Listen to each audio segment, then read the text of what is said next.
Alors, correction de l'exercice, page 246-247 sur les groupes sanguins, pour essayer de comprendre comment est-ce qu'un gène peut déterminer différents phénotypes possibles, hein, c'est la question qui vous est posée ici, c'est-à-dire différents états d'un caractère héréditaire possible. Alors, pour commencer, on va préciser que ici, le caractère qu'on étudie, c'est le caractère groupe sanguin, et que dans le système qu'on appelle le système ABO, il y a quatre phénotypes, c'est-à-dire quatre variations possibles de ce caractère. On peut avoir le groupe sanguin A, le groupe sanguin B, le groupe sanguin AB ou le groupe sanguin O. Et ce qui est expliqué ici dans ce texte, c'est qu'en fait, ces groupes sanguins, ça correspond à la présence ou à l'absence de certaines molécules à la surface de nos globules rouges. Alors ici sur des maquettes, on peut montrer ça simplement. Quand on a une molécule qu'on appelle le marqueur A à la surface de nos globules rouges, on est le groupe sanguin A. Quand on a la molécule ici représentée par le petit point vert qu'on appelle le marqueur B, on est de groupe sanguin B.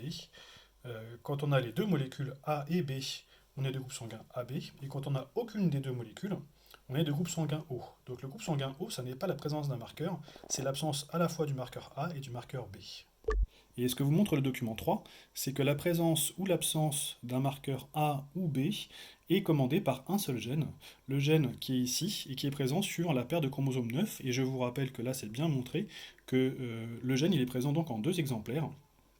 Chacun a donc deux exemplaires du gène qui correspond à la présence de marqueurs pour les globules rouges dans le système ABO. Seulement ce gène, ce qu'on vous montre ici, c'est qu'il existe sous différentes formes, c'est-à-dire différents allèles. Allèle, faites attention, c'est masculin, on dit un allèle. Et donc on a l'allèle A, l'allèle B et l'allèle O. Ça veut dire qu'on a trois allèles. Alors, pour bien comprendre comment ça se passe, ici donc, j'ai présenté avec les différentes couleurs les trois allèles possibles.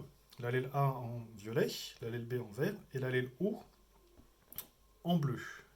Donc, si on considère que chaque personne peut avoir deux allèles, puisque chacun a deux versions du gène, on peut avoir donc en fait, non pas quatre, mais six combinaisons possibles des allèles. On peut avoir les deux allèles AA, les deux allèles BB, les deux allèles OO, ça c'est les combinaisons les plus simples, et puis on peut avoir des combinaisons avec des allèles différents. On peut avoir quelqu'un qui a deux allèles différents, A et B, ou deux allèles différents A et O, ou deux allèles différents B et O. Alors à quoi ça correspond par rapport au groupe sanguin? Bon, il y a des cas assez faciles, c'est que si la personne a, par exemple, deux allèles B, forcément, il va avoir le groupe sanguin B. Si la personne a deux allèles O, la personne va avoir le groupe sanguin O. Et enfin, si la personne a deux allèles A, il aura le groupe sanguin A. Ça, c'est la façon la plus simple de comprendre, c'est que quand on a le même allèle, le caractère qui est commandé va être forcément celui qui correspond à l'allèle qui est présent. Maintenant, qu'est-ce qui se passe quand on a deux allèles différents chez quelqu'un? Et bien là, ça dépend des cas. Donc par exemple, ici, si quelqu'un a l'allèle à la fois A et l'allèle B sur les deux chromosomes de sa paire numéro 9, il va avoir le marqueur A, commandé par l'allèle A, et le marqueur B, commandé par l'allèle B. Ça veut dire que les deux allèles peuvent être utilisés ensemble. Et dans ce cas-là, le caractère qui va en résulter, le phénotype, correspond en fait à l'expression des deux allèles. On dit donc dans ce cas-là que les deux allèles, comme ils sont utilisés ensemble, sont codominants. Mais par contre, on peut aussi avoir, quand deux allèles sont présents, un allèle qui va dominer l'autre. Ça veut dire que c'est l'allèle qui est dominant qui va être utilisé, et l'autre ne sera pas utilisé. On dit qu'il est dominé, ou alors qu'il est récessif.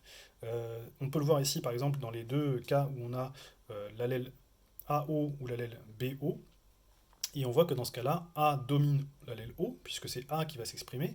On aura la présence du marqueur A, et on n'aura pas absence de marqueur, comme normalement on devrait l'avoir avec l'allèle O. Et puis quand on a BO, c'est pareil, on va avoir la présence du marqueur B, donc c'est l'allèle B qui est utilisé, et l'allèle O ici n'est pas utilisé, il est dominé par l'allèle B. La relation de dominance entre allèles, en fait, ça dépend à chaque fois au cas par cas. Ça veut dire que ici, par exemple, B domine O, mais B ne domine pas toujours. Quand il est en présence de A, je vous rappelle que quand il est en présence de A, il est codominant. Ils devront être utilisés ensemble. Par contre, une fois qu'on connaît la relation de dominance entre deux allèles, ici B domine O, c'est valable chez tout le monde, dans toute la population. Donc dans un exercice, quand vous trouvez la relation de dominance, en comparant ce qui est exprimé comme caractère et ce qui est présent comme allèle, cette relation de dominance, elle est valable tout le temps.